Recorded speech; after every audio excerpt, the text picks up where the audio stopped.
mis debout et pour nous préparer à l'enseignement avec la chorale liturgique, nous exécutons le cantique numéro 512 de notre recueil Gloire à Dieu.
Peuple de Dieu, veuillez vous asseoir.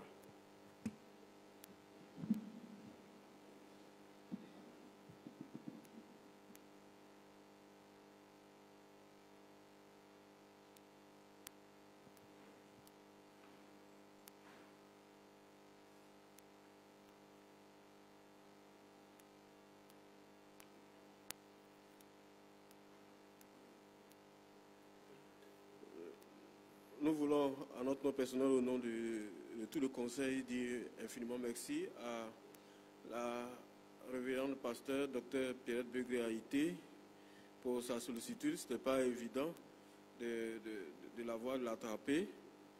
Et il a fallu que nous usions de beaucoup de diplomatie. Et puis il a accepté d'officier les 2 cultes. Il m'a dit si ça, il y avait 2 cultes. Vraiment, j'allais refuser. J'ai dit, mais justement, j'ai fait exprès pour ne pas te le dire cela. Et donc, c'est avec joie que nous la recevons. Elle n'est pas seule, elle va se charger de présenter ceux et celles qui l'accompagnent, bien sûr dans le cadre du développement de son thème en vue d'enrichir donc son enseignement. Je voudrais préciser à toutes fins utiles que ce n'est pas une conférence débat, même s'il y a une table qui est dressée. C'est un enseignement, mais comme vous connaissez, et si vous connaissez bien la révérende docteur, c'est sa pédagogie. Elle ne peut pas intervenir sans se référer à vous, sans vous solliciter. Donc, apprêtez-vous et soyez promptes. Je crois qu'elle a prévu travailler sur les fidèles du jubilé tout à l'heure. Donc, soyez promptes et soyez prêts. Merci à vous tous, peuple du jubilé. Veuillez prêter attention à tout ce qui sera dit, tout ce qui sera fait. Au risque de nous répéter, nous sommes tous des veuves et des veufs, soit effectivement, soit en puissance. Que le Seigneur nous aide et nous soutienne. Et bon enseignement à tous. Au nom de Jésus. Amen. Merci, révérend pasteur Roger Messou. Bien-aimés frères, bien-aimées sœurs, avant de commencer quoi que ce soit, inclinons-nous et prions le Seigneur. Dieu de bonté, Dieu de grâce, Dieu d'amour, Dieu de bénédiction, Dieu qui ne trie personne, qui ne rejette personne, qui aime tout le monde et qui est prêt à ouvrir ses bras comme Christ nous le démontre à travers ses bras ouverts à la croix pour recevoir tous ceux qui sont abandonnés, méprisés, oubliés, négligés, rejetés par la société. Merci pour ta présence maintenant et merci de venir nous enseigner parce que tous, autant que nous sommes ici, nous avons besoin de toi pour apprendre, mieux apprendre et mettre en pratique ce que tu nous donnes pour que ton cœur se réjouisse en nous et que ta gloire, Seigneur, te revienne à toi seul au nom de Jésus. Amen. Excusez-moi, je vais enlever ce caleçon du nez là.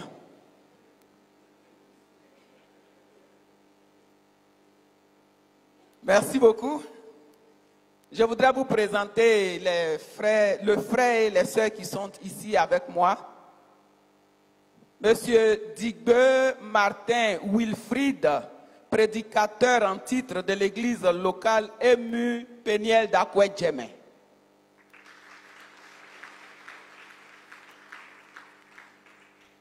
Madame Yapi Apo Joséphine Coris à l'EMU Adjen Télégraphe. Madame Baté Thérèse, membre de l'église des Assemblées de Dieu de Bingerville.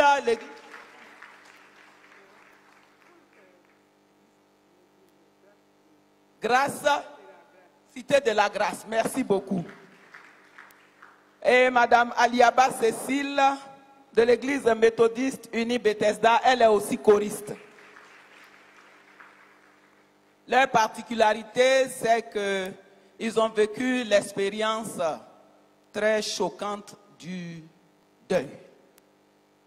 Martin a perdu sa bien-aimée. C'est moi qui ai officié le mariage.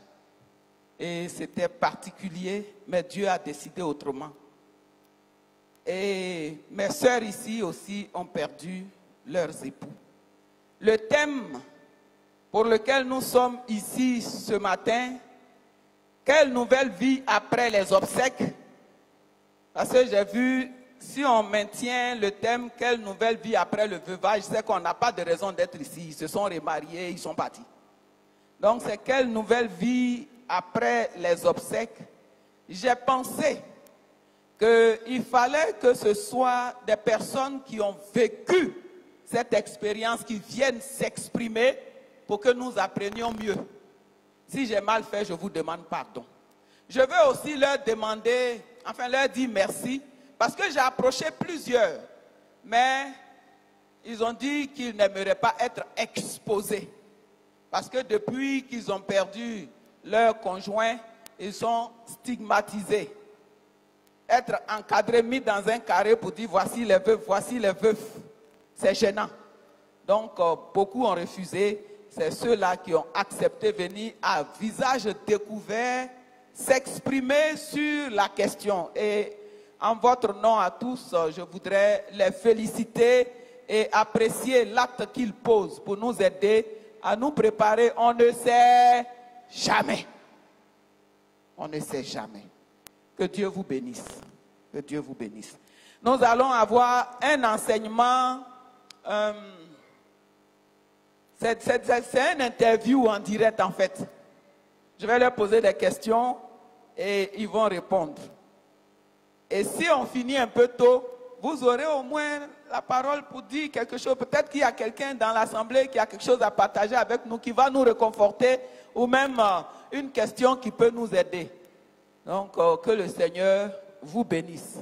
Aujourd'hui, au niveau de l'Église méthodiste unie, c'est la journée dédiée aux veuves et aux orphelins. Pour ce faire, nous allons lire les textes du jour et 2 textes avant d'entrer dans notre moment d'enseignement. Je voudrais donc prier les prédicateurs du jour de nous introduire dans la parole de Dieu qui reste après que tout soit parti. Merci.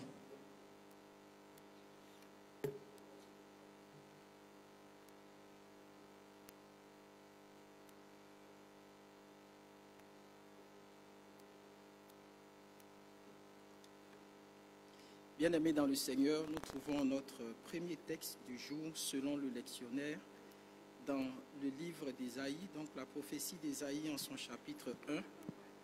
Pour la prophétie d'Ésaïe en son chapitre 1, le verset 16 au verset 17.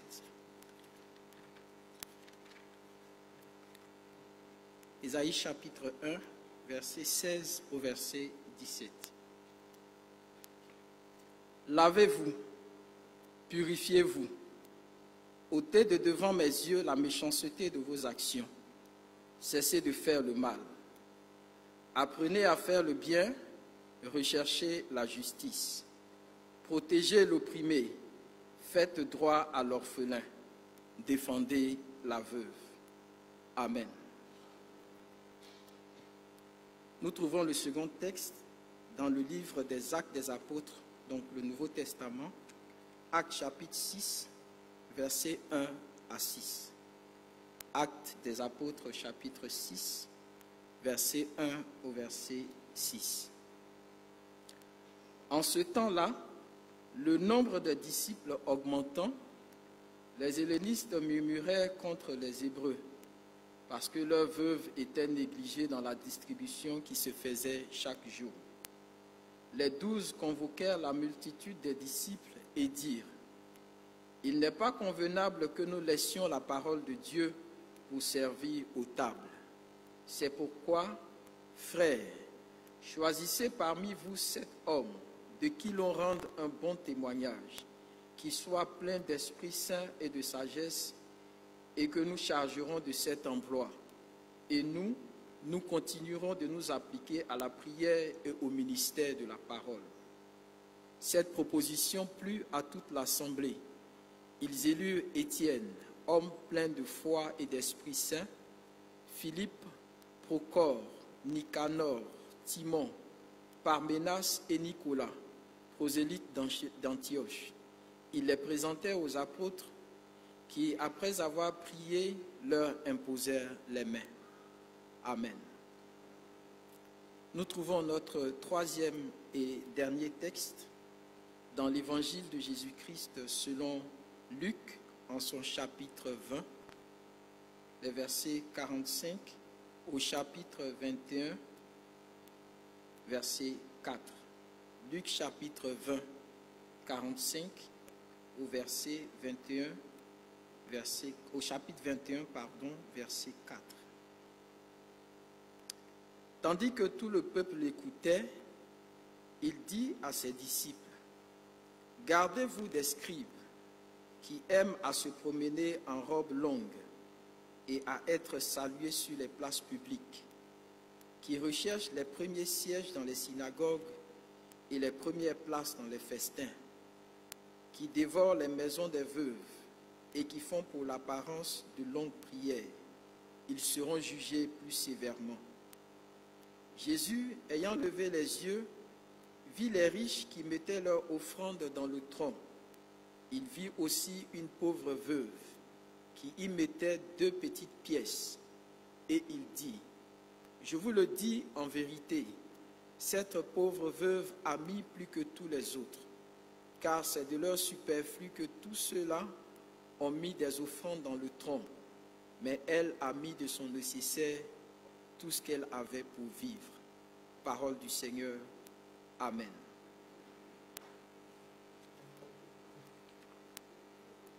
Les 2 autres textes, d'accord.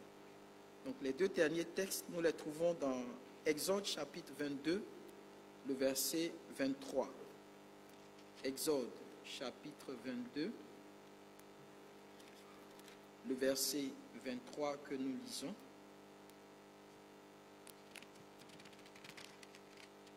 Si tu les affliges et qu'ils viennent à moi, j'entendrai leurs cris. Amen. Et enfin, Jacques chapitre... S'il te plaît, il faut lire du verset 22 au verset 24. Verset Exode. 22 au verset 24. Tu n'affligeras point la veuve, ni l'orphelin. Si tu les affliges et qu'ils viennent à moi, j'entendrai leurs cris. Ma colère s'enflammera et je vous détruirai par l'épée. Vos femmes deviendront veuves et vos enfants orphelins. Amen. Enfin, Jacques chapitre 1, le verset 27. Jacques chapitre 1, le verset 27. La religion pure et sans tache devant Dieu notre Père consiste à visiter les orphelins et les veuves dans leur affliction et à se préserver des souillures du monde. Parole du Seigneur. Amen. Amen. Merci beaucoup, bien-aimés. J'aimerais demander tous ceux, toutes celles qui, comme moi, sont orphelins. Moi, je suis orpheline plénipotentiaire. J'ai perdu père, mère, grand-père, grand-mère, arrière-grand-père, arrière-grand-mère. Tous ceux qui ont perdu un parent, vous êtes priés de vous tenir debout. Nous allons prier le Seigneur pour vous.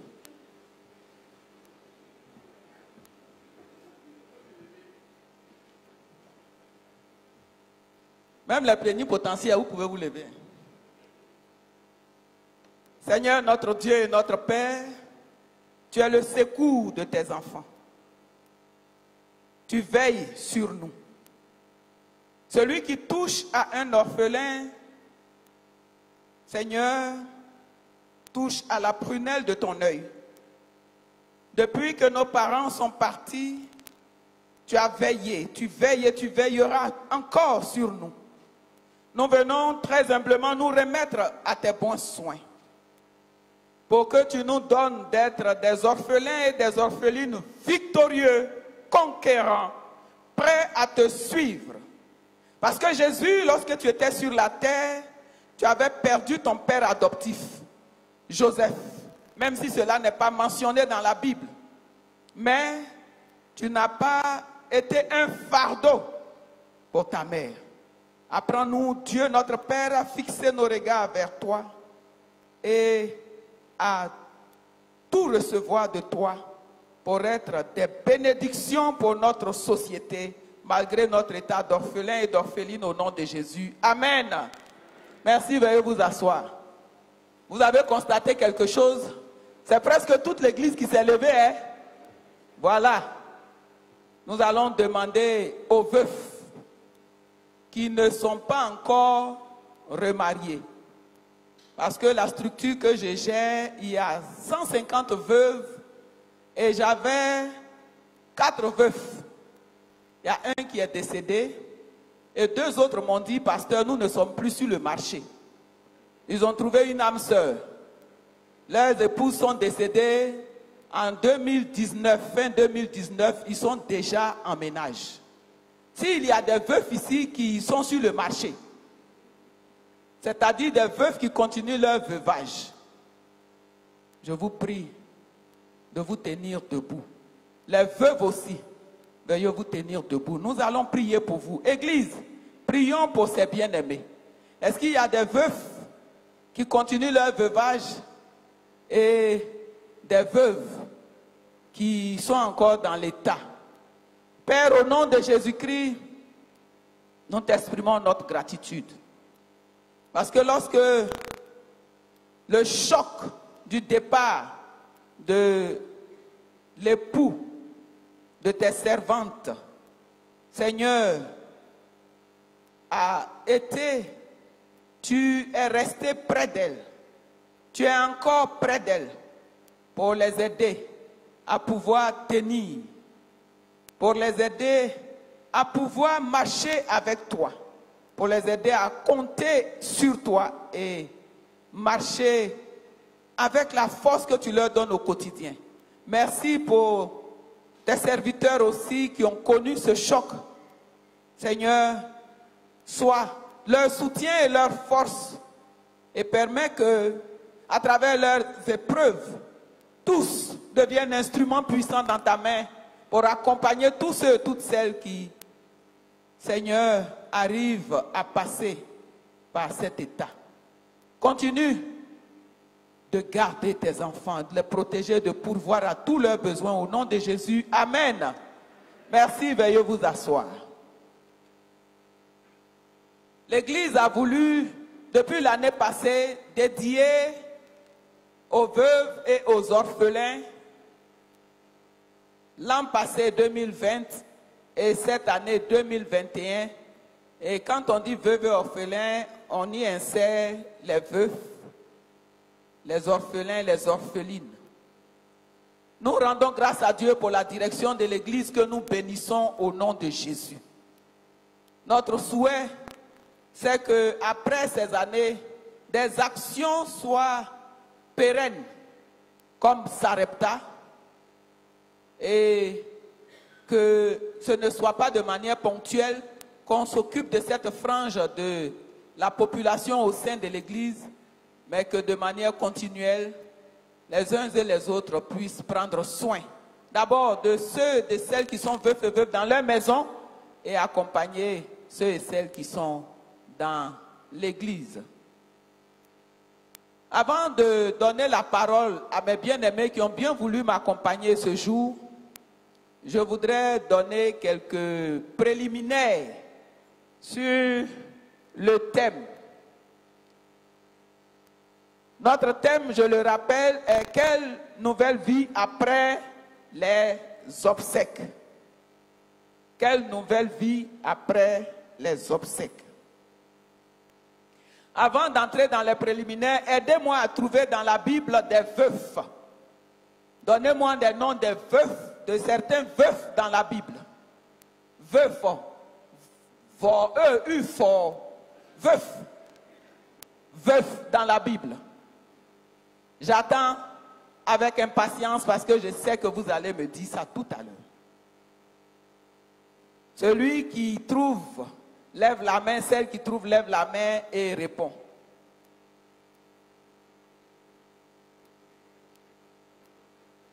Ah, c'est le foulard. J'ai pensé que c'était une main. Je m'excuse. Une main? Oui? Veuf. Veuf. Veuf. Veuf. Voilà. Pour les veuves, là, c'est verset WA. Oui? Une main, oui, bien aimé. Jacob, il faut venir prendre l'argent. Mais en même temps que tu viens prendre l'argent, il y a quelqu'un qui m'a dit que Jacob, là, c'était un demi-veuf. Parce qu'il avait beaucoup de femmes, hein. Il y avait Léa, Rachel, viens, c'est pour toi. Léa, Rachel, et puis la servante de Léa, la servante de Rachel, sois bénie, bien-aimé. Jacob, pardon, le pasteur te regarde, il faut donner la dîme, c'est 50 francs, la dîme. Merci beaucoup, on ne sait jamais. Jacob, donc, a perdu Rachel, donc, même si certains disent de préciser que c'était un demi-veuf, ce qui est sûr, il a perdu une épouse. Autre veuf dans la Bible. Oui, bien-aimé. Pardon? Abraham, bien aimé, il faut venir. Abraham, ce qui me plaît avec lui, quand Sarah est morte, ça n'a pas duré, il a pris Ketura. Les veufs ne durent pas dans les mauvais rêves. Merci beaucoup, que Dieu te bénisse. Abraham. Oui, bien aimé. Bon, je n'ai pas de verset qui teste. Hey, j'ai parlé anglais encore. Qui prouve. Paul était célibataire. Quand on classe Paul, on le met parmi les célibataires. Oui, c'est des spéculations. Dans la Bible, lui-même, il dit qu'il n'a pas de femme. Voilà, lui et Jésus, ce sont les célibataires que j'ai trouvés dans la Bible. Oui, bien aimé. Pardon? Job, sa femme t'a fait quoi? Il a dit, la femme de Job t'a fait quoi? Même si elle a dit à Job de maudire Dieu et mourir. Il ne faut pas la tuer.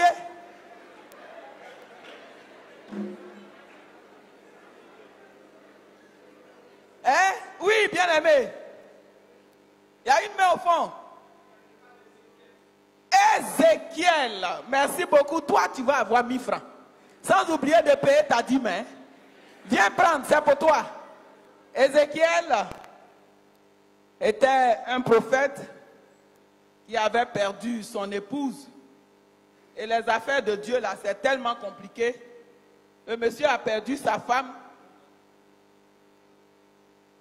Il avait perdu sa femme le matin et puis Dieu lui dit le soir, il n'a qu'à aller faire le travail. Il ne faut pas, il va faire deuil. On dirait Dieu souvent, il fait exprès. Merci, le pasteur te regarde, la dîme, c'est 100 francs. Oui, bien aimé. Ézéchiel chapitre 24, pour ceux qui veulent la précision. Oui, Lot, viens mon fils, viens. Lot, il me fait pitié. Non seulement il a perdu sa femme, mais ses 2 filles ont abusé de lui. Pauvre Lot. Vraiment. Merci beaucoup. Merci. Donc on récapitule. Abraham, Jacob le demi-veuf, Lot, Ézéchiel. Quelqu'un m'a dit que lui il pense que l'ami qu'on a dérangé la nuit pour demander le pain dans la parabole était un veuf. J'ai dit bon, ça c'est encore des interprétations. Donc, merci. Vous avez vu que le nombre de veufs dans la Bible, on a trouvé combien? 4. On peut encore continuer de fouiller. Mais les veuves, si je demandais, donnez-moi le nom des veuves ici, on n'allait pas sortir. Merci beaucoup. Merci. Allons-y pour les préliminaires maintenant. Dans l'Ancien Testament, la Bible, qui est la parole de Dieu, dans l'Ancien Testament, le terme de veuve, apparaît 54 fois. 54 fois. Dans l'Ancien Testament. Je vais laisser le document pour que vous puissiez vous appuyer dessus pour faire des études bibliques. Vous serez servis. 54 fois. Ça dépasse même les semaines de l'année. Et le terme pour le mot veuve en hébreu, c'est almana. Almana. A-L-M-A-N-A-H. Almana. Almana qui signifie abandonner. Abandonner. Et aussi deuil. Abandonner et deuil. Combien de fois est-ce qu'on voit le terme veuve dans l'Ancien Testament? Hein? Comme vous avez dit en groupe, je garde mon argent. Le terme hébreu pour veuve, comment on dit ça? On lève la main. Oui? Oui. Almana, viens prendre. Oh, hey, j'étais bouilli. Tu es béni, ma chérie, tu es béni. Et ça signifie quoi, almana? Abandonner, viens, ma chérie. Est-ce que la définition de la Bible, ça va pas, ça colle pas avec la réalité? Merci. Parce qu'il faut les regarder, hein. Tu réclames la dîme après. Parce que nous, les méthodistes, là, on aime donner notre dîme. Quand on est serré, on est derrière les pasteurs. Nous, on ne dort pas. Quand la dîme vient, on a des prophètes qui ont des habits près du sang, avec 4 portables. Quand ils marchent, les gens tombent, ils se relèvent. C'est à eux, on s'en donne notre argent. Parce qu'il faut réclamer. Hein? Merci beaucoup. Donc, 54 fois, almanach signifie abandonner. Allons faire un tour dans le Nouveau Testament. Le grec nous permet de voir le terme 25 fois. 25 fois. Donc si nous associons 54 plus 25, ça nous fait 79 fois qu'on nous parle du terme veuve. En grec, ça se dit Sheva. Sheva. C-H-E, pardon, Shera. Sorry. C-H-E-R-A. Shera. C-H-E-R-A. 25 fois dans le Nouveau Testament. La définition. Une cité vidée de ses habitants, de ses richesses. Une cité vidée de ses habitants et de ses richesses. Une autre définition. Idée d'insuffisance. Idée d'insuffisance. Ouverture béante. Abîme. Chaos. Avoir la bouche bée. Tout ça, c'est pour désigner, donner la signification du terme veuve. Et quand on colle cela à la réalité, on trouve que c'est pas faux. C'est pas faux. Alors, combien de fois est-ce qu'on entend parler du vocable veuve dans le Nouveau Testament? Voilà, mon agent va partir et moi. On lève la main et on parle. Oui? Nouveau Testament. 25 fois, tu peux avancer en eau profonde. 25 fois. Dans la Bible au total, ça nous donne combien de fois? Oui, mon frère au fond.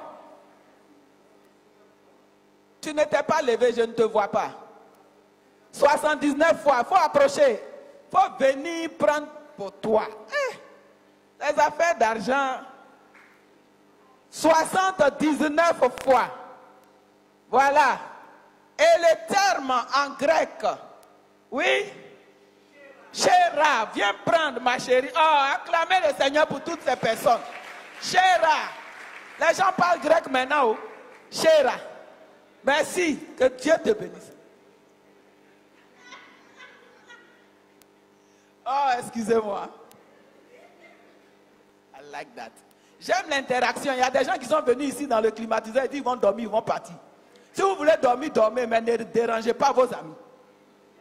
Faites un effort pour ne pas ronfler et surtout ne bavez pas.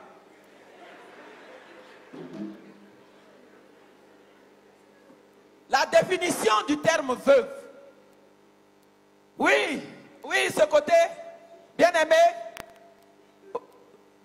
lève-toi, bouche bée, il faut donner encore. Pardon? Sorry, cité vidée de sa richesse, il faut donner encore. De ses habitants, donner encore. Bon, il faut venir, il faut venir.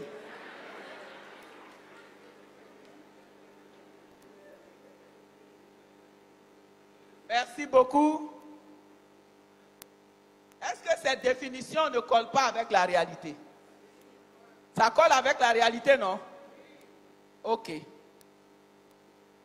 L'Église a voulu que nous sachions que, suite à la plainte des personnes qui n'étaient pas de la religion du judaïsme, parce que dans l'Église primitive, il y avait les judéo-chrétiens, ceux qui sont sortis du judaïsme pour devenir chrétiens, et les hellénistes, ceux qu'on appelle les chantilles, les nations, c'est nous là.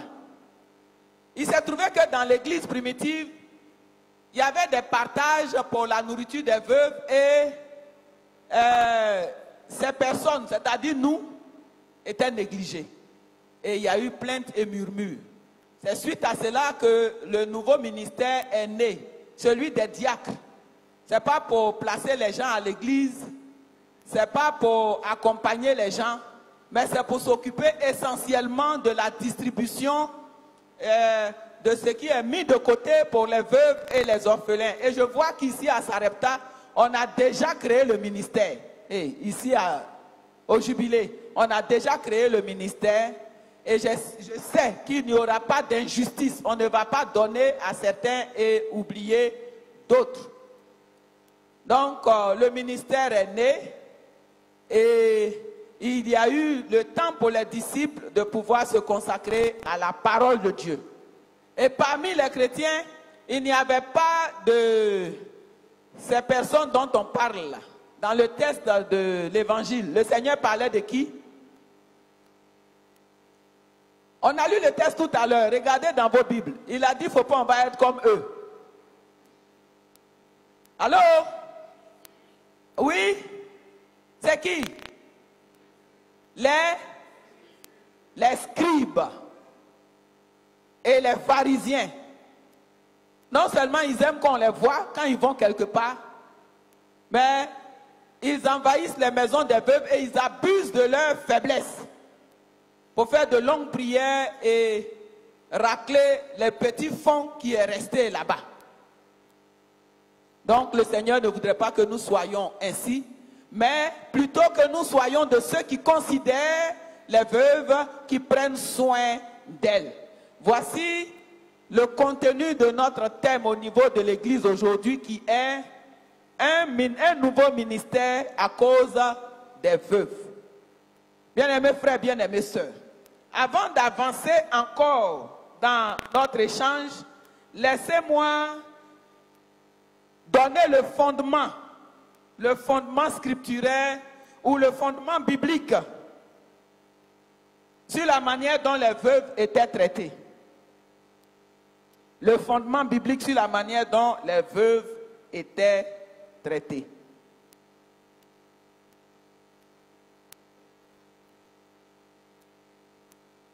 Avant le temps de l'histoire d'Israël, depuis le Pentateuque jusqu'à ce qu'on dépasse Ruth, Juge, qu'on arrive au roi, les veuves faisaient partie de l'héritage. Elles faisaient partie de l'héritage de celui qui devait prendre l'héritage. C'était un package, elles étaient dedans. Donc, comme on l'a vu avec Boaz, on l'a vu avec Ruth et Naomi, quand Boaz a pris l'héritage de Elimelech, ipso facto, Ruth est devenue sa femme. Plus tard, dans la Bible, nous voyons que les veuves pouvaient retourner chez elles à la maison après le décès de leur mari. Et même partager le repas de leur père s'il était serviteur de Dieu. Elles avaient le droit de glaner dans les champs. Elles étaient invitées au dîner et aux fêtes. Elles n'étaient pas vues comme des parias. Vous avez les références de Deutéronome chapitre 10, verset 18, Deutéronome 27, 19.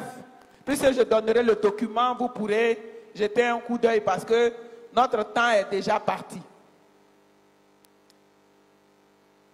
Les prophètes, quant à eux, ont insisté sur la protection de la veuve et de l'orphelin. C'est ce que nous avons vu en Ésaïe chapitre combien?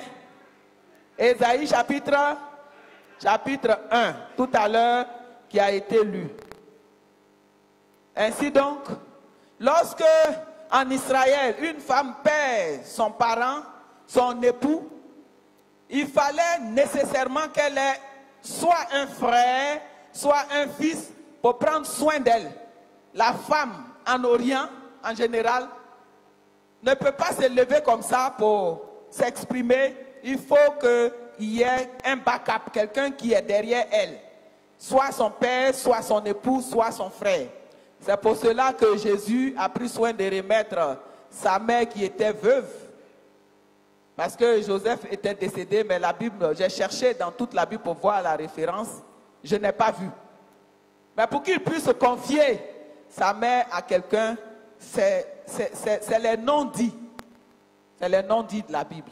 Il a confié à qui? À Jean, merci. Et il a veillé à ce que la veuve de Naïn retrouve son fils parce qu'elle n'avait plus de soutien. Il a ressuscité pour qu'elle ne soit pas sans soutien. Maranatha! Tous ceux qui sont assis, on se retrouve après le retour du Seigneur. Merci beaucoup. Je vais interviewer mes bien-aimés qui sont là, mais je voulais vous dire que j'apprécie beaucoup des veuves dans la Bible. Et je voudrais qu'on puisse leur ressembler. L'une d'elles s'appelle Naomi. Elle s'est prise en charge. Naomi n'a pas attendu, elle n'est pas devenue une mendiante. Elle s'est levée, elle a d'abord élevé ses 2 enfants, ils se sont mariés. Quand ils ont perdu,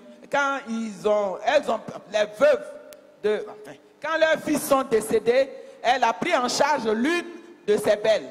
C'est rare, hein? C'est vraiment rare. Donc, je félicite toutes les Naomi dans l'église. Et aussi, j'apprécie beaucoup Anne. Anne, cette prophétesse dont on voit l'histoire en Luc chapitre 2, versets 36 et 37. Luc 2, 36 et 37, elle était là juste après Siméon pour pouvoir bénir le Seigneur. Elle s'est mariée 7 ans, après elle a perdu son mari, elle est restée veuve et elle était dans la maison de Dieu priant et jeûnant. Merci beaucoup. Maintenant, je me tourne vers mon frère et ma soeur. Bien-aimés frères. Ah, bueno.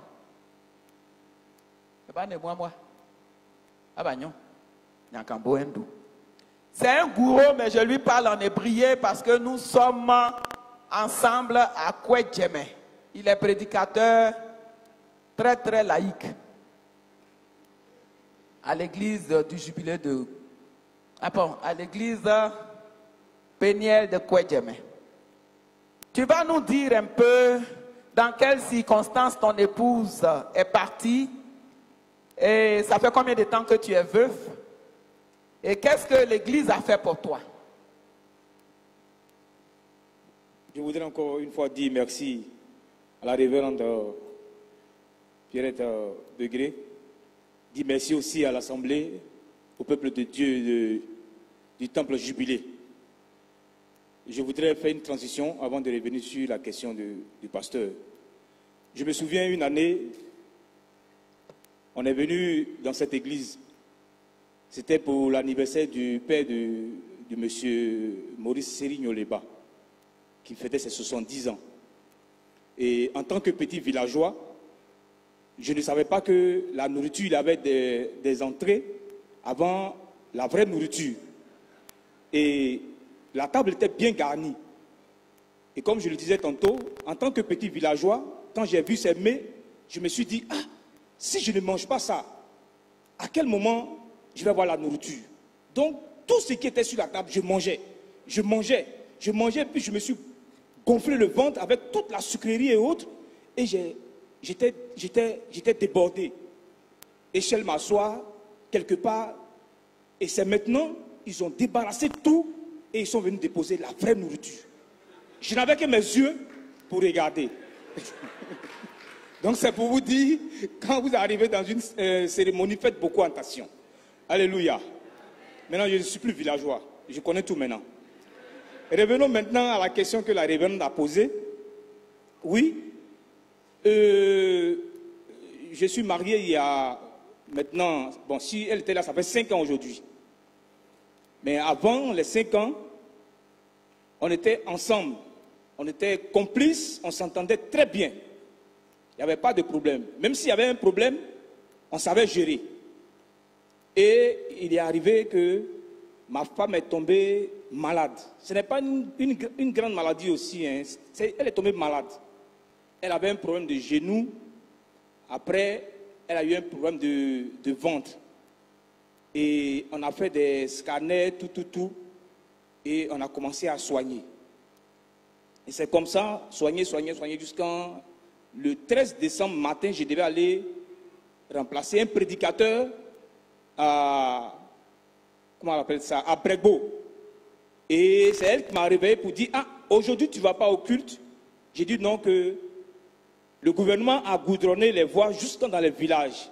Donc le transport est maintenant, la circulation est maintenant fluide. Il n'y a plus d'obstacles. Et c'est comme ça, je me suis recouché, excusez-moi du thème. Et un coup, j'entends Martin. Et puis je me suis réveillé en sursaut. Je dis, hey, qu'est-ce qui se passe? Et elle a commencé à taper sa cuisse. Et sa respiration a changé. Et je l'ai pris je l'ai collé à moi. Et je n'avais que son nom dans ma bouche. Je répétais son nom. Et c'est comme si elle ronflait. Elle ronflait. Puis un coup, sa respiration s'était arrêtée. Ce n'est pas qu'on m'a conté l'histoire. C'était devant moi, d'après les petits noussis. Fa. Elle est décédée devant moi comme ça. Et l'habit qui était sur moi, j'étais devenu comme... On dirait que je n'avais plus de cervelle. On dirait que je ne voyais plus. C'est-à-dire que je voyais les gens, mais je ne savais pas que c'était des gens qui étaient là. Et j'ai déchiré, tout d'un coup, j'ai déchiré l'habit qui était sur moi. Mais le guin était dur.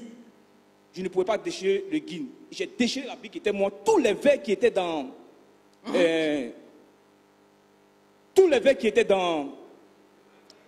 Oui. J'ai mes deux bras. Je les ai rassemblés comme ça. Et ceux qui étaient là, ils disent, attrapez-le, il va se tuer, attrapez-le, il va se tuer. Et c'est comme ça ils m'ont saisi. Et on a fait appel aux voisins. Et ils sont venus nous aider à la faire sortir. Et c'est comme ça, mon épouse est partie. Ça m'a déboussolé, ça m'a tristement frappé. C'est une douleur qu'on ne peut pas expliquer. On ne peut pas expliquer. Même si tu expliques à quelqu'un, il va dire, mais celui-là, il raconte sa vie. Mais il faut vivre pour ressentir cette douleur. Et c'est comme ça que ça s'est passé. L'action de l'Église. Vraiment, à l'Église, il y a des chrétiens qui ont des comportements païens. Mais parmi les chrétiens, il y a des chrétiens. Il y a des chrétiens. L'Église m'a soutenu. Le Dan, le pasteur Pierrette, elle n'a pas cessé au téléphone. Tout ce qu'il faut pour me joindre, pour venir à moi, le pasteur Pierrette l'a fait. Les prédicateurs de l'Église, les membres de l'Église, le conseil, tout le village s'est mobilisé pour me soutenir. Soutien prière, soutien matériel, soutien financier. Vraiment, les gens m'ont aidé. Ça a duré combien de temps? À l'annonce du décès, jusqu'en 3 mois après. Dans ma famille, la famille de mon épouse aussi, depuis l'annonce, elle m'a pris en charge. La nourriture, l'assistance, est-ce que tu vas bien? Est-ce que tu manges bien? Dis-nous ce que tu veux manger. En tout cas, le peuple hébreu est un peuple vraiment hospitalier, un peuple vraiment à part. Je ne connais pas les autres ethnies. Même moi-même, mon ethnie, je ne sais pas comment ça se passe. Mais les Hébreux sont un peuple, l'Hébreu est un peuple à part. En tout cas, ils m'ont soutenu. Donc, après les 3 mois? Après les 3 mois, bon, en tant que méthodiste, moi, je n'ai pas fait les 3 mois. Je suis resté à la maison et après, mon patron m'a appelé, je n'ai pas pu terminer. Sinon, il n'y a pas eu parce que ma femme est catholique. Elle n'a pas voulu me rejoindre. Elle est restée catholique, mais en esprit, elle était toujours avec moi à l'église. Merci beaucoup. Est-ce que l'assistance de l'église et de toutes ces personnes a continué après les 3 mois? Après les 3 mois, ça a commencé à tâtonner. Sinon, il faut dire qu'à l'annonce du décès, jusqu'à les 3 mois, là, ils m'ont assisté. Gloire à Dieu. Pouvez-vous nous dire quels rites de veuvage vous ont été imposés? Alors, pour ça, je voudrais dire qu'il y a quelques personnes qui m'ont approché. Ils disent que, bon, comme tu as saisi ta femme, comme ta femme est décédée sur toi, il faille que tu te badoujonnes des écorces, que ce n'est pas bien. Il faut que, bon, souvent tu vas te rappeler d'elle. Comme on le dit en Afrique, en français africain, ça va couper ton cœur. Comme ça, il faut prendre de l'eau, mettre sur la toiture et matin très tôt, quand tu te lèves, tu ne parles à personne. Tu bois l'eau et en buvant, tu verses un peu sur la poitrine, ça va te donner la paix du cœur. Il n'y a pas autre rite qu'on t'a imposé? Je continue pour dire qu'ils m'ont dit de ne pas être seul. Je ne devais jamais être seul. Partout où je vais, je dois être accompagné. Et c'est comme ça, quand je sortais souvent pour des petits trucs dehors, ma maman me suivait. Et je lui dis, mais qu'est-ce qui se passe? Comme elle essayait, c'est pour juste faire quelque chose dehors, je reviens. Elle dit, non, non, non, Martin, on dit de ne pas être seul. Il dit, moi, laisse-moi partir. Tu es pour Dieu ou tu n'es pas pour Dieu? Et bon, comme mon papa a 2 femmes, et en Afrique, quand ton papa a 2 femmes, c'est la deuxième qui est plus votre maman. C'est elle que vous écoutez. Donc, ma maman partait dire comment on appelle ça même? À la deuxième pour dire, ah, ton fils s'en va, hein. Faut pas, il va aller croiser sa femme là-bas. Il faut le suivre. Et au niveau de la nourriture? La nourriture, du côté de ma femme, ses soeurs disaient que non, ses tantes disaient que non, il y a des poissons que tu ne dois pas manger. Oui, il y a des poissons que tu ne dois pas manger. Il y a, comment on appelle, tu ne dois pas manger partout. Donc c'est comme ça. Et puis, mes assiettes étaient à moi seul. Personne ne devait toucher à mes assiettes et personne ne devait manger le reste de ma nourriture. À part une veuve. Hein, si c'est une femme qui a perdu son mari, c'est elle qui doit manger ma nourriture. Donc, notre deuxième maman, une fois que mes assiettes sortent, elle est dessus. Et vous là, ne touchez pas aux assiettes. Mettez ça ici. Faites comme ça. Moi, je suis assis dans la chambre, là, ça m'énerve jusqu'à... Mais comme c'est maman, tu ne peux pas sortir pour parler. Voilà, donc je me confiais à Dieu.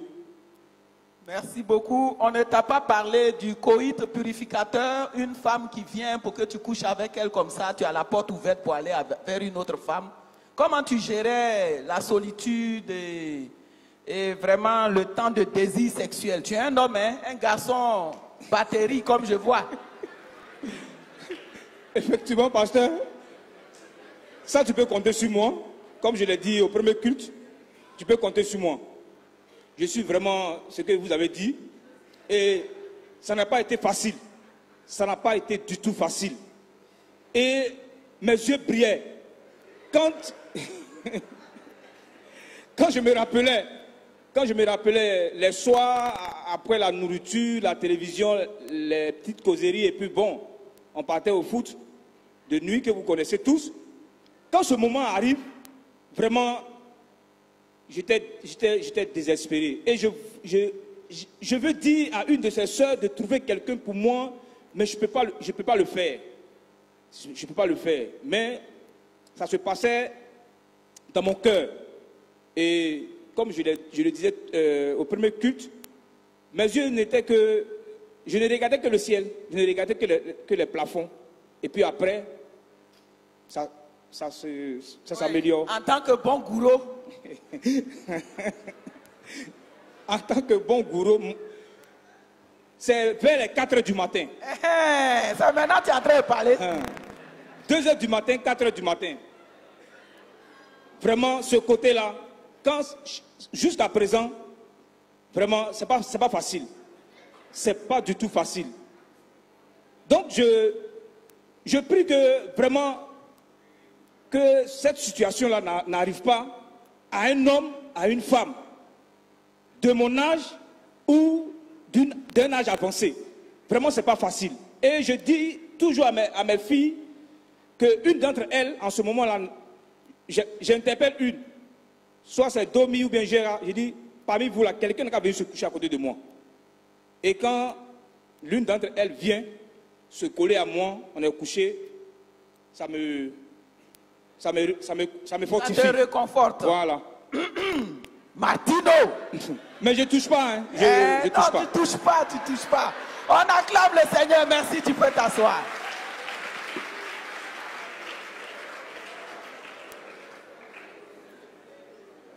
Les amis, le thème est tellement riche que je ne pense pas qu'en quelques minutes, on peut finir ça. Mais on va avancer encore un peu.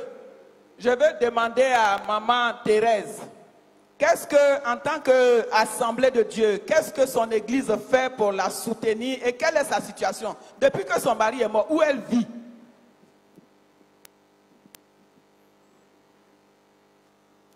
Alléluia. Quand mon mari est mort, c'est une semaine que j'ai passée. Mon église m'a soutenu durant tous les jours, toute la semaine. Manger qui venait là, c'était pas petit. Il préparait chaque fois et puis il amenait. Parce que je n'avais pas de parents ici. Je n'ai pas eu de parents ici. C'est l'église qui a été mon parent. Gloire à Dieu. Et quand l'église a été ton parent, la famille t'a accepté ou bien tu es resté dans la famille ou bien qu'est-ce qui s'est passé? J'étais dans la famille de mon mari. C'est ma soeur, ma rivale, femme de petit frère de mon mari. C'est elle qui a été mon soutien jusqu'à aujourd'hui. Et actuellement, tu habites toujours dans la maison de ton mari? Actuellement, là, quand les enfants m'ont dit de sortir, c'est une camarade, une sœur de l'église d'Assemblée de Dieu. C'est elle qui m'a cherché une maison inachevée quand elle-même elle vivait dedans et puis elle m'a cédé ça.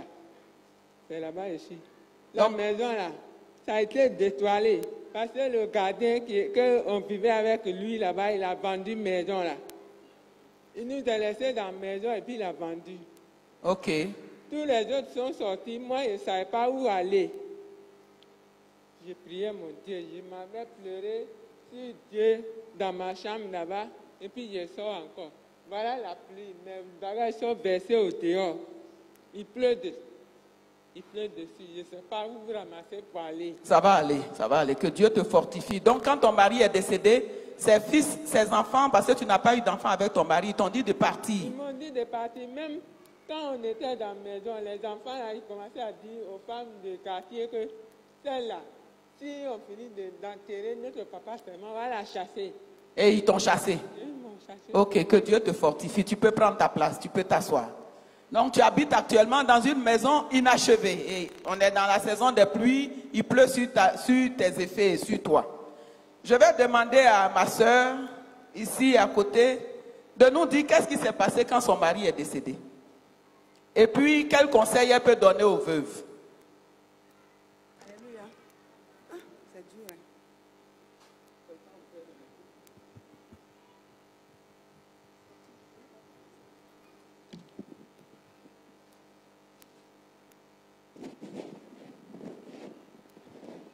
Alléluia. C'est vrai, il est l'heure. Mais, moi, tant que je ne chante pas, je n'arrive pas à parler. Excusez-moi, mais je vais chanter ce que j'ai chanté au premier culte. Aidez-moi, s'il vous plaît. Dans ma destinée, Seigneur, j'ai goûté d'année en année ta fidélité. Pendant des jours sombres, tu fus mon soutien. Tu remplis les ombres pour qui t'appartient. Jésus, ma seule espérance, jusqu'ici toujours, tu m'as assisté. Tu seras ma force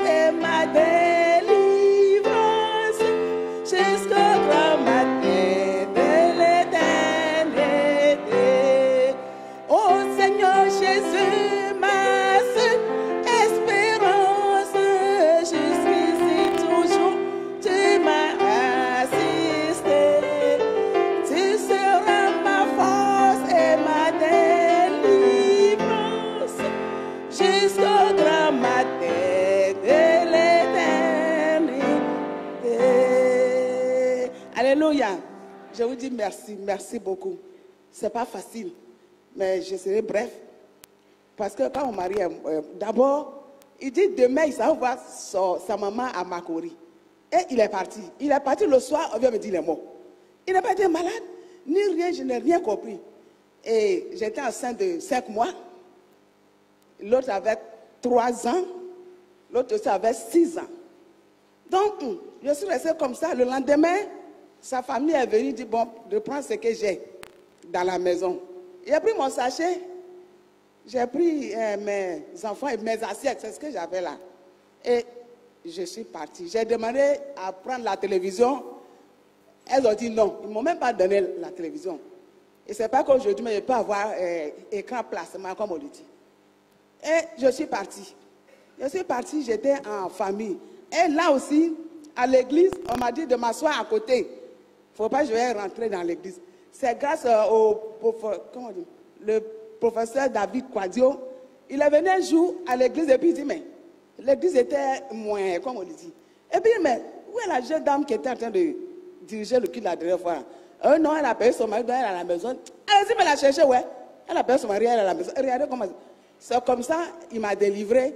Je suis plus restée à la maison. De là, il a prié pour moi et je suis restée. Quand j'ai accouché, 1 mois seulement, j'ai mon enfant au dos et j'ai commencé à vendre crabe. Je le mets au dos, je charge crabe, je vais vendre, je viens, je vais comme ça. J'ai mis les enfants à l'école. Jusqu'à la classe de CE1, maman Pierre que vous voyez ici, m'a mis dans son ONG qui s'appelait ONG Bless. Je n'arrive pas à appeler ça en anglais. Blessing. Quoi? Ire blessings. Ire, c'est bénédiction en abouré. Blessings, c'est aussi bénédiction en anglais. Ok. Donc, depuis ce temps-là, que ce soit cahier, n'importe quoi, elle nous fournissait ça. Et l'ONG aussi m'a donné près de 100 000 francs et j'ai continué à vendre. Et je mettais mes enfants à l'école.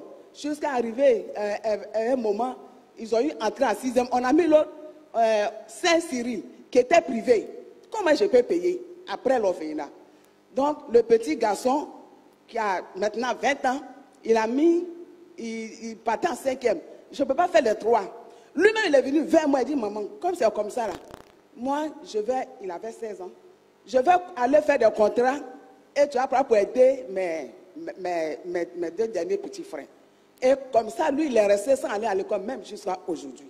Il a 20 ans. Il est arrivé au 5e. Quand il y a des concours, il va dire, il est arrivé au 5e, il est resté. Il fait tous les petits contrats, il est là. C'est pour lui qui me fait encore plus mal. Et je suis resté comme ça, même habillement. Actuellement, je suis habillé dans Ire Blessing, comme on le dit. Donc, vraiment, l'église m'a soutenu. L'église m'a beaucoup soutenu. Moi aussi, tellement que j'aimais chanter. J'aimais chanter, en tout cas, je trouvais mon plaisir à l'église. Quand je chante, je ne peux pas rester toute une journée sans chanter. Je chantais. Ces prières-là, quand il veut prier, net sommet, là, je dis non. Mais je prie Dieu pour qu'il me fortifie encore. Mais sans la chanson, je chante. L'ONG nous a soutenus jusqu'à présent. Ils sont là. La petite elle va passer le bac cette année. Je vous prie, priez aussi pour elle, pour qu'elle puisse avoir ça. Et une chose, quand mon mari est mort, j'avais 5 mois de grossesse, non? Que Dieu me pardonne. Je suis allée dans une clinique, je voulais avorter. Et quand je suis couchée, il a pris mon argent, 45 000. Et puis maintenant, quand je suis, il dit non, ça là, je ne peux pas faire. Va à la maison. J'ai pleuré jusqu'à la maison. Parce qu'il dit, bon, l'enfant n'a pas papa. Donc si j'enlève, c'est bon. Mais il n'a pas enlevé. Même quand elle était grande, j'ai dit, tu sais, j'ai failli t'avorter. Oh, depuis CPN, elle n'a pas redoublé. Jusqu'à aujourd'hui, elle va passer. Gloire à Dieu. Et si j'avortais? Donc, je tiens aussi à dire que vraiment l'avortement n'est pas une bonne chose. Ce n'est même pas du tout une bonne chose. Tu ne sais pas ce que l'enfant va venir faire. C'est vrai, elle est là, elle est saine comme ça. Un jour, je viendrai rendre le témoignage. Je suis sûr, j'ai foi que peut-être cette année, elle va avoir le bac. Je viendrai rendre le témoignage. C'est pas peut-être, elle va avoir le bac. Au nom de Jésus. Amen. Merci. Quel conseil tu donnes aux veuves? Le conseil que je peux donner, je dis être veuve n'est pas une fatalité. C'est vrai. Au début, c'était dur, c'était difficile. D'abord, j'étais enceinte, je ne sais pas comment il fallait faire. Mais je vendais, en tout cas je vendais. Il pleut, il y a soleil, je mets ma fille dont je voulais avorter là, je mets au dos et puis je suis parti. Je vends, je reviens, je vends. Mon argent ne suffisait pas. Grâce à l'ONG qui m'a complété, jusqu'à présent, je vendais. Et mon petit garçon là, il va faire contrat, il vient, il poussait ses frères jusqu'à présent. Ton désir, c'est que ton petit garçon puisse trouver un travail, c'est ça? Celui qui a sacrifié ses études pour ses frères. Oui, il a sacrifié ses études pour son frère. Pour lui, ça me fait très mal encore. Parce que je ne sais pas comment je vais faire. Quand il n'a qu'à repartir à l'école, il se voit grand, il a honte. Je dis, il n'a qu'à faire cours du soir. Et avec ce qu'il a pu recueillir, il allait s'inscrire pour faire, il dit, il veut conduire. Parce qu'il ne sait pas ce qu'il va faire. Donc, il allait s'inscrire dans une, comment même, auto-école. Il a payé, il a eu 260 000. Donc, là-bas, auto-école, au golf, à côté, là, j'ai oublié le nom, on paye 260 000. Je n'ai même pas payé 5 francs. Il a donné cet argent là, ça fait 4 jours seulement aujourd'hui. On dit, il va faire un mois, il va apprendre, il va faire quelque chose. Que Dieu te bénisse. Que Dieu te bénisse. Amen. Que Dieu te bénisse. Amen. Vraiment. Ça là, c'est plus que tous les discours. C'est en direct. Venez en bouteau. Amen. Venez en bouteau. Amen. Boutin. Ok, nous allons voir notre sœur Aliaba. Je demande en même temps pardon au pasteur. Je sais que le temps qu'on nous a donné est passé. Si vous voulez, on arrête ici. Pardon, vous dites oui, on va arrêter. Ok, donc je vais passer la parole à...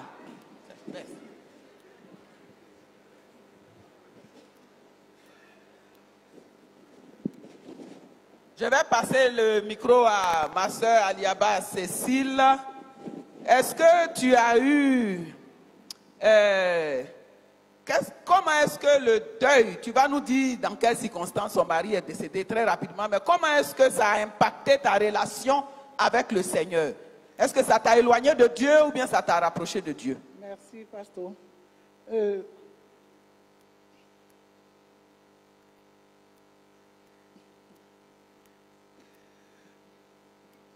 Je crois que, frères et sœurs, perdre son mari, franchement, n'est pas une chose facile. Moi, je vivais avec mon mari et il travaillait. On a fait 30 ans de vie depuis ma jeunesse. Il était à l'école, j'étais à l'école. Et c'est comme ça qu'on s'est connus. On est restés ensemble jusqu'à ce qu'on soit mariés légalement. Et je suis une mère de 7 enfants. Combien? 7, hein? Oui. Et qu'on y en s'en a nous 7 enfants. Avec son mari. Donc ça, c'était un homme puissant. C'est le frère de... Donc, bon, il est tombé malade. Il était interné à la PISAM, de la PISAM, où il y a les grands médecins. Ils ont vu que ça n'allait pas. Ils nous ont demandé de partir au CHU. Et on était à la clinique Béda. Étant là-bas, à une semaine, les frères choristes, puisque moi je suis choriste à Bethesda, m'ont appelé, ils m'ont dit qu'ils venaient me saluer. Je leur ai dit, bon, venez à midi. Et ils sont venus à midi. Quand ils sont venus, les médecins m'ont dit d'aller payer les médicaments. Et je suis sortie. En sortant, ils m'ont remis de l'argent. Ils disent, tiens, il faut compléter l'ordonnance. Et c'est parce que j'en aidais les médecins. Donc, pour pouvoir se libérer, ils m'ont demandé d'aller payer l'ordonnance. Et je suis allée payer l'ordonnance. Je ne trouvais même pas les médicaments qu'on m'a prescrits. Je suis de Trècheville, je suis allée au rond-point, Macori, je suis allée à la Lagune et tout, à la pharmacie. Vraiment, je ne trouvais pas. Et au Cap Sud, je courais comme une folle. Et tout le monde me regardait. Et le médecin, le pharmacien du Cap Sud me demande, qui vous a prescrit ça? J'ai dit, ah, ce sont les médecins. Et il dit non, que les médicaments là ne sont pas ici. Il m'a remis l'ordonnance. Je suis sortie, j'étais avec mon petit frère. Une voix me dit non, retourne, ton mari est décédé. Je dis à mon petit frère, j'ai dit, c'est bon, on ne cherche plus de médicaments, on va retourner. Mon petit frère me dit, mais pourquoi? Continuons, j'ai dit non, non, non, on retourne. Et en même temps, les frères m'appellent. Tu as eu les médicaments? J'ai dit non. Ils disent, viens, qu'on a utilisé les médicaments d'un autre patient. Et je suis retournée. Quand je suis retournée, les frères, au lieu de rester à l'étage, ils étaient au rez-de-chaussée, ils m'attendaient. J'arrive, je les vois, ils m'attrapent. Et ils ne m'ont pas laissé le temps de rentrer. Bon. Ils m'ont consolé et ils m'ont ramené à la maison. Et on devait faire maintenant, on a fait le programme pour pouvoir faire l'enterrement. Et la société a remis l'argent. Mon mari fut quelqu'un dans sa famille, vraiment le seul qui travaillait. Et c'était lui qui faisait tout pour sa famille. Et comment faire? Donc, moi, j'ai remis l'argent que la société m'a donné aux parents pour pouvoir faire l'enterrement. Parce que je veux que tout se passe bien. Et c'est ce qui a été fait. Mais bien avant ça, j'avais déjà remis l'argent pour le cercueil, en tout cas pour tout la tombe, tout ce qu'il fallait. Mais on a fait une veillée au quartier. L'argent de la veillée, les parents sont revenus me dire que l'argent que j'ai donné pour la tombe ne suffisait pas. Tes parents ou bien les parents de ton mari? Les parents de mon mari. Ils disent que l'argent ne suffisait pas. Donc, ils ont pris l'argent, ils sont venus chercher, je leur ai donné, ils sont partis. Donc, quand ils sont partis, tout s'est bien passé par la grâce de Dieu. On a fait l'enterrement, tout s'est bien passé. Et après ça, il fallait payer la scolarité des enfants. Et la maison dans laquelle nous sommes était lancée en vente. Bon, moi, de mon côté, franchement, je n'avais pas de soutien. Et comment faire?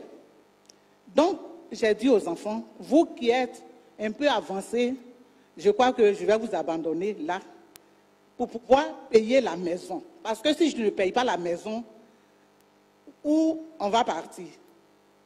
On ne pourra pas habiter quelque part parce que là, je ne vois même pas où est-ce qu'on pouvait habiter. Et les enfants ont accepté, les plus grands, bon, ils se sont débrouillés comme ils peuvent pour que je puisse en même temps payer la maison et en même temps m'occuper de leur petite sœur qui est dans une école privée. Et c'est ce que je faisais. Je suis allée au trésor, j'ai reversé l'argent. L'argent ne suffisait pas. Dans ma petite pension, j'ai écrit au trésor, ils ont accepté. Et à chaque fois, je payais un peu, je payais la scolarité. Et tenez-vous bien, quand je paye, je n'ai plus rien. Et comme je vendais, donc on vivait le jour au jour. Quand je vais vendre, si j'ai eu au moins 2000 francs comme bénéfice, je viens, je fais la nourriture de 2000 francs et puis on mange. Donc c'est comme ça que je vivais avec mes enfants. Et on a vécu comme ça jusqu'à ce que la plus petite ait son BEPC et on l'a orientée au collège moderne à Cocody ici. Et je ne trouvais pas de tuteur. Donc, je suis obligée de payer le quart à 30 000 francs et puis de payer les professeurs qui prennent ma fille en semaine. Donc, là, franchement, je regarde à Dieu. Il est mon seul soutien. J'ai ma foi en lui. C'est pour cela que je chante ce cantique qui dit que celui qui met en Jésus une ferme confiance, jamais ne chancelle plus. Complète est sa délivrance, par la foi, oui, par la foi, nous marcherons. Par la foi, nous triomphons.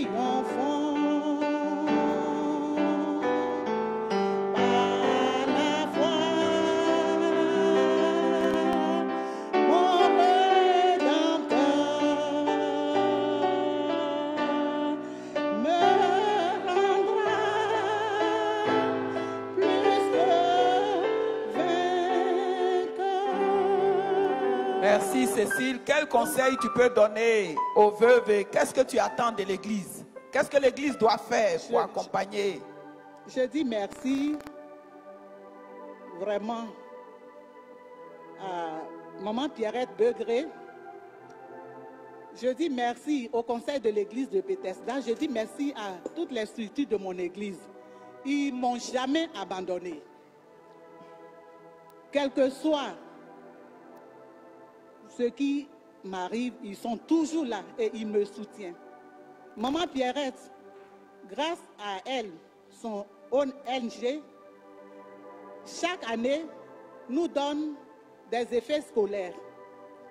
Elle a pris sur elle de prendre un terrain pour toutes les veuves. Aujourd'hui, elle-même, elle a besoin de soutien parce que le terrain est neutre. Il faut construire pour les veuves. Vraiment, je vous demande, mes chers frères et sœurs, de soutenir aussi Maman Pierrette parce qu'elle fait beaucoup pour nous. Et le conseil que je peux donner aux veuves, vous me voyez, quand je sors, souvent les gens disent, mais tu travailles? Je dis non, je ne fais rien, je vends. Tu vends quoi? Je dis, je vends le pain condiment, je vends l'huile rouge, tout ce que je trouve, c'est ce que je vends. D'autres même m'appellent veuve heureuse.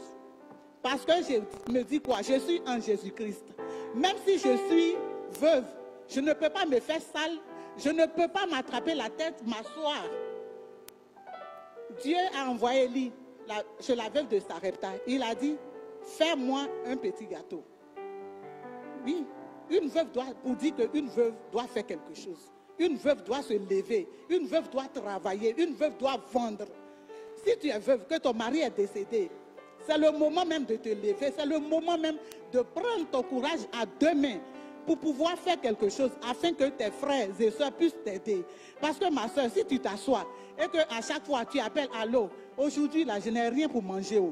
Demain là tu deviens la risée de tout le monde. Demain là, tout le monde te dit merde, hein? On est fatigué de l'aider. Donc, je dis aux sœurs qui sont veuves comme moi, levons-nous pour pouvoir vraiment vendre. Levons-nous pour pouvoir faire quelque chose, pour pouvoir nous aider, pour pouvoir aider nos enfants. Et une veuve doit avoir une vie de prière. Quand ça chauffe, où je suis, souvent tu vends, ça marche, souvent ça ne marche pas. Mais je rentre dans la chambre, je m'enferme, je prie. Je dis, Jésus-Christ, c'est toi qui as dit, tu es le père des orphelins, tu es le mari des veuves. Tu m'as pris mon mari, je n'ai personne. Mon mari est mort, ça fait 8 ans, je ne vis pas avec quelqu'un. Donc mon regard est sur toi. Et c'est ce que je fais. Donc, chers frères et sœurs, ayons vraiment le courage d'aider. Si vous aviez des veuves dans votre famille, vraiment aidez-les parce que c'est dur. Ce n'est pas facile, c'est dur. Je m'arrête là. Que Dieu vous bénisse dans le puissant nom de Jésus. Amen. Merci beaucoup.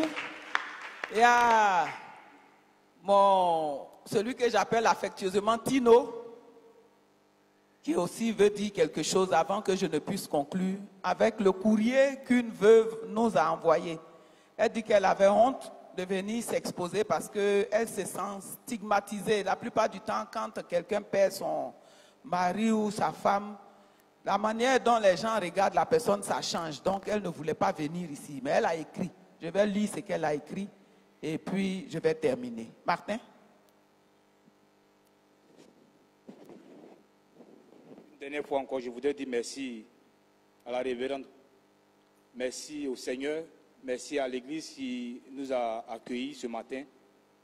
Bon, ce que je voudrais dire pour finir, on parle vraiment des veuves le plus souvent parce qu'elles sont porteuses de vie.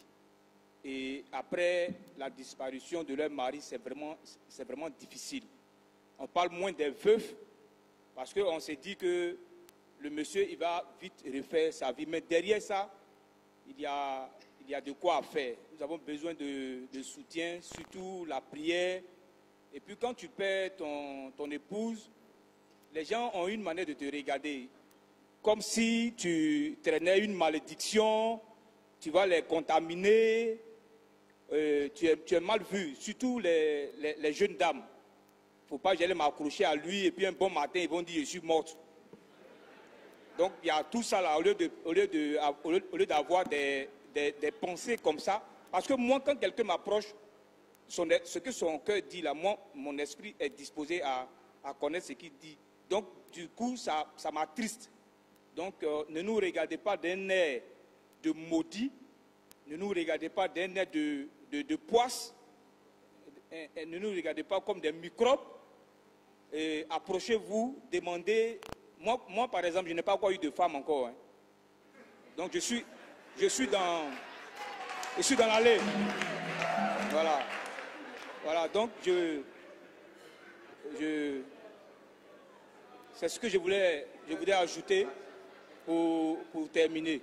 Maintenant, ceux qui sont mariés, je prie que vous ayez longue vie. Parce que c'est ce que j'ai dit au Seigneur. J'ai dit, je ne me suis pas marié pour que ma femme soit veuve. Non, je ne suis pas marié pour que ma femme soit veuve. Je ne suis pas marié pour que je sois veuf. Mais c'est arrivé. Je rends gloire à Dieu. Il sait ce qu'il va faire. Donc, c'est ce que je voulais dire pour terminer. Merci beaucoup. Vraiment, ce sont des paroles qui me vont droit au cœur. Lorsque j'étais en train de me lamenter sur mon sort, j'étais très malade. On devait m'opérer en Afrique du Sud et j'ai demandé au Seigneur de reprendre ma vie. Il m'a dit, tu n'as pas de problème. Et dans un songe, il m'a montré 3 fois un groupe de personnes en habit noir avec beaucoup d'enfants autour en train de pleurer. Et j'ai vu dans le songe une main qui descendait du ciel. J'en ai fait le logo de l'ONG. Une main qui descendait du ciel, une croix à l'intérieur avec une couronne d'épines au-dessus. Et le verset biblique était « C'est la bénédiction de l'Éternel qui enrichit et ne la fait suivre d'aucun chagrin. » Et il m'a dit « Lève-toi et va prendre le chagrin de toutes ces personnes. » C'est ces personnes-là qui sont dans le besoin. Toi, je gère ta santé. Parce que je suis né avec un cœur mal formé. Je devais mourir depuis l'âge de 18 ans. Il dit, tu as vu, je te porte. Tu es un miracle qui marche. Donc, occupe-toi des autres. Et c'est comme ça que je suis venu et j'ai mis sur pied l'ONG. Et on a notre agrément, on est reconnu par l'État ivoirien, on est paru au journal officiel. Ce n'est pas des choses derrière clôture. C'est du sérieux. C'est vraiment du sérieux. Je bénis le nom du Seigneur pour le terrain. 600 mètres carrés. Il nous a mis à cœur de faire le refuge de la veuve sur ce terrain. Je suis au stade des papiers. Je n'ai pas 5 francs, mais par la foi, on va y arriver. Je sais qu'on va y arriver. Donc, je vous dis merci pour vos prières. Pourquoi est-ce que c'est moi que le Seigneur a choisi? Quand je lui posais la question, il dit, souviens-toi, j'avais perdu mon père très tôt et tout le monde nous avait abandonnés à la maison. Maman avait acheté des gobelets pour chacun de nous. Le jour où ça ne va pas, elle dit à chacun son gobelet. On prend l'eau du robinet, on boit, on s'en va dormir. Ça me fait mal quand je pense à ça. Qu'est-ce qu'on a fait? Perdre son père, ça veut dire qu'on a tout perdu. C'est pas juste. C'est pas juste. Si vous voyez que je suis avec ces bien-aimés, je ne le fais pas pour m'attirer l'affection ou l'attention des gens. Je suis en mission. Et je voudrais ici parler aux gens qui forment des associations pour dire qu'ils s'occupent des veuves et des orphelins ou qui se chargent des veuves et des orphelins, qui détournent l'argent qu'on leur donne ou les cadeaux qu'on leur donne. Dieu vous voit, voleurs.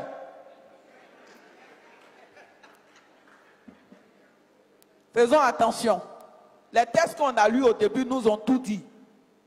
Si tu fais ça, tu maltraites une veuve, tu maltraites un orphelin, ta femme sera veuve aussi. Et je ne voudrais pas que cela arrive à quelqu'un.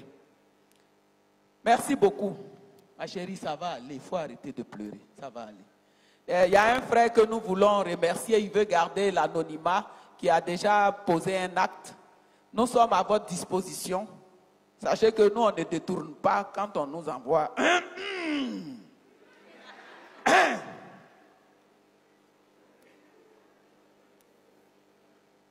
Pour finir, donc, je voulais dire que j'ai approché beaucoup de veuves pour faire une sorte de sondage. En anglais, on dit survey. pour demander comment elles voudraient être traitées dans l'église. Elles ont dit ce que je vous répète. Elles ont honte qu'on les fasse venir devant l'église, toute l'église, pour leur donner du riz, de l'huile, du sel, etc. Que c'est gênant. Elles n'ont pas volé leur situation, elles n'ont pas acheté leur situation. Donc leur souhait, c'est que l'église, bien organisée, puisse passer chez elle à la maison s'il y a des dons, appuyer de prière et la présence. Venir par exemple partager leurs repas, leur montrer qu'elles sont importantes, qu'elles ne sont pas oubliées. Donc le mouvement de venir devant pour donner les dons là, elles ne veulent plus ça. En tout cas, sur le sondage que j'ai fait, 80% m'ont dit ça. Et les 20 autres pourcents m'ont dit, ça ne les gêne pas. Donc si vous-même qui voyez, vous voulez jauger, vous pouvez savoir. J'encourage Sarepta de s'inscrire avant de faire un don, peut-être en public, d'approcher les bœufs pour leur demander lesquels parmi vous veulent qu'on fasse ça à l'église et lesquels parmi vous veulent qu'on vous rende visite. Respectons-les, donnons-leur leur dignité. C'est très important, je tiens, je persiste et je signe là-dessus. Le jour où le Seigneur m'a montré cela, j'ai présenté mes excuses publiques à toutes celles avec qui je travaille. Elles ont dit que comme ce n'est pas dans une affaire au niveau de l'église, c'est entre nous ici, on peut recevoir nos dons. Mais le Seigneur est toujours avec moi sur cette histoire. Donc voici la première proposition. La deuxième proposition est relative au papier après le décès. Ça tire en longueur. Et les femmes sont obligées d'aller, de revenir, de va-viens en un point fini. Il y a une sœur même qui a perdu son mari. Et juste après l'enterrement, elle a commencé à faire les papiers.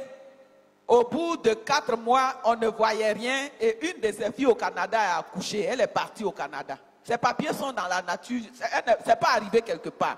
Et elle ne peut pas entrer dans ses fonds.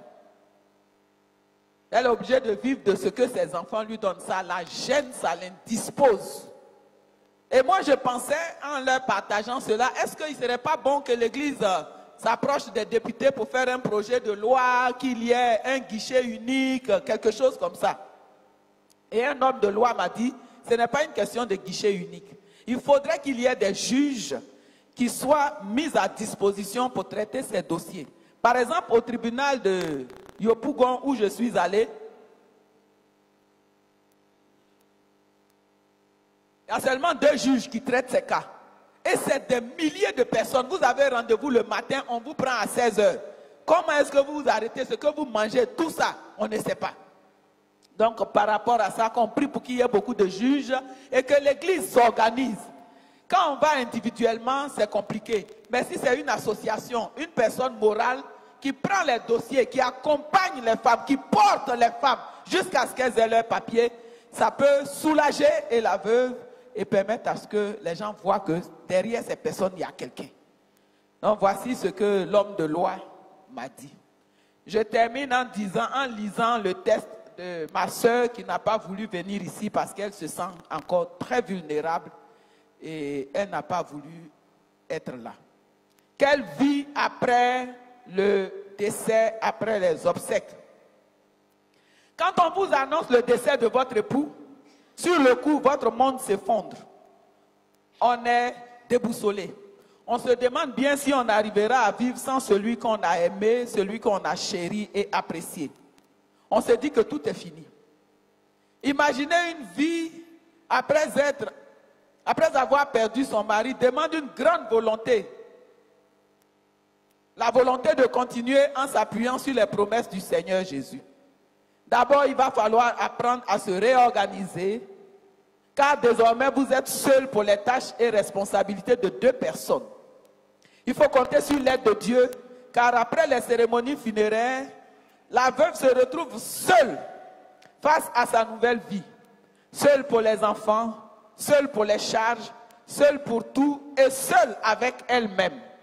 Pas besoin de se lamenter longtemps ou s'apitoyer sur ce qui semble être un sort. car dans les épreuves, l'attitude démontre la suite du déroulement de la vie. Il faut s'appuyer sur le Seigneur Jésus, afin qu'il vous aide à vous stabiliser et vous faire avancer. C'est lui l'époux de la veuve et de l'orphelin. À ce propos, je voulais lire le passage parce que je n'ai pas vu qu'il est l'époux. Ce que j'ai vu, je vais lire. Psaume 68, vers 6. Psaume 68, vers 6 et 7. Le père des orphelins est le défenseur des veuves. Donc si vous vous adressez à lui, ne dites pas qu'il est votre époux, sinon il sera polygame. Il est le défenseur des veuves. C'est Dieu qui dans sa demeure, c'est Dieu dans sa demeure sainte. Dieu donne une famille à ceux qui étaient abandonnés. Il délivre les captifs et les rend heureux. Psaume 68, vers 6 et 7. Je continue. Face à la solitude, les relations peuvent être... je m'excuse, je suis un peu perdu, je me retrouve. Pas besoin de se lamenter longtemps ou s'apitoyer sur ce qui semble être un sort, car dans les épreuves, ton attitude démontre la suite du déroulement de ta vie. Voilà. Les relations avec la belle famille peuvent être gardées si celle-ci est coopérative et ne mène pas la vie dure à la veuve. Mais dans tous les cas, pour l'équilibre des enfants, il vaut mieux garder le contact. Si la belle famille veut aider, il ne faut pas refuser cette aide. Dans le cas contraire, si la belle famille veut mener la vie dure à la veuve et aux orphelins, autant rester très loin d'elle afin de protéger sa famille. Face à la solitude, la veuve peut être tentée de chercher un réconfort moral dans une relation. Cependant, il faut savoir que la cicatrisation de la plaie du veuvage est très lente. Autant ne pas s'engager dans une relation tant que la plaie causée par la perte de son époux n'est pas encore guérie. Aussi, il faut savoir qu'étant désormais l'épouse du Seigneur, c'est son témoignage, je lis, il comblera tous les manques, même affectifs, par la présence de son Saint-Esprit, compagnon et consolateur. L'ennemi peut vouloir se servir d'une relation après la perte de votre époux pour vous détruire moralement, physiquement et spirituellement.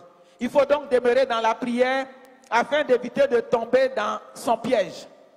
En toute chose, se laisser conduire par le Saint-Esprit et non par les désirs de la chair. Ce qui évitera à la veuve des blessures émotionnelles additionnelles. Étant veuve, notre seul et unique recours et secours est notre intimité avec le Seigneur Jésus. Car lui seul sait et peut vraiment nous consoler, nous épauler, nous combler de nos manques et ceux de nos enfants devenus orphelins. Dieu, dans sa parole, prend soin des veuves. La veuve de Sarepta et la veuve du serviteur de Dieu, par exemple. Quand vous parcourez les Saintes Écritures, ces veuves ont pu tenir grâce à leur obéissance à Dieu, à leur travail et à la focalisation sur la mission d'éduquer leurs enfants. La veuve qui lâche la main de Dieu s'expose à l'ennemi. Maranatha! Merci, je finis.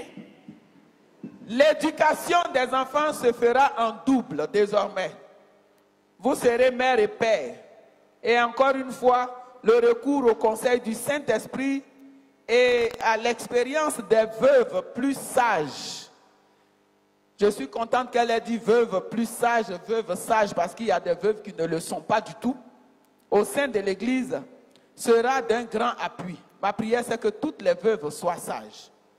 Une veuve a besoin du soutien spirituel, moral, psychologique et financier de sa famille, de ses amis et surtout de son Église. Dieu recommande de prendre soin des veuves et des orphelins. Se sentir soutenu, entouré et aidé par son Église raffermit encore la foi de la veuve qui verra en cela la main de Dieu. L'Église doit donc donner de l'amour aux veuves et aux orphelins. Elle doit être l'entité physique sur laquelle la veuve peut se tenir pour avancer, pour se reconstruire. Le veuvage a une fatalité pour celles qui n'ont pas mis leur confiance en Dieu. Être veuve n'est pas une malédiction ou une punition. Bien au contraire, c'est aussi un moyen que Dieu utilise pour se glorifier dans la vie de ces femmes, pour leur faire expérimenter une autre dimension de son amour, de sa fidélité, de sa providence, de sa grâce et de sa miséricorde. Dieu a un œil particulier sur la veuve et sur l'orphelin, particulièrement sur celle qui sait se confier à lui et qui accepte qu'il soit son soutien. Avec un amour illimité, grâce et faveur sans fin, qui saura la consoler, essuyer ses larmes, la faire briller et faire d'elle un puissant instrument pour sauver des âmes, donner de l'espoir et témoigner de ce que Dieu n'abandonne pas les veuves et les orphelins. Elle termine en disant Dieu vous bénisse. Amen. C'est ce que moi aussi je dis, que Dieu vous bénisse. Toute la table ici vous dit que Dieu vous bénisse. Nous allons entrer dans un moment de prière et tu vas prier. Si tu es veuve, tu es orphelin, prie le Seigneur pour que là où tu es tombé dans le parcours, dans le chemin, il puisse te redresser. Tu as entendu les témoignages de nos bien-aimés ici devant. Dépose ce qui te fatigue devant le Seigneur. Ne porte plus ce fardeau. Il est là pour toi. Si tu n'es pas veuve, tu n'es pas veuf, tu n'es pas orphelin, prie pour ceux qui traversent cette situation. Demande au Seigneur de les soutenir.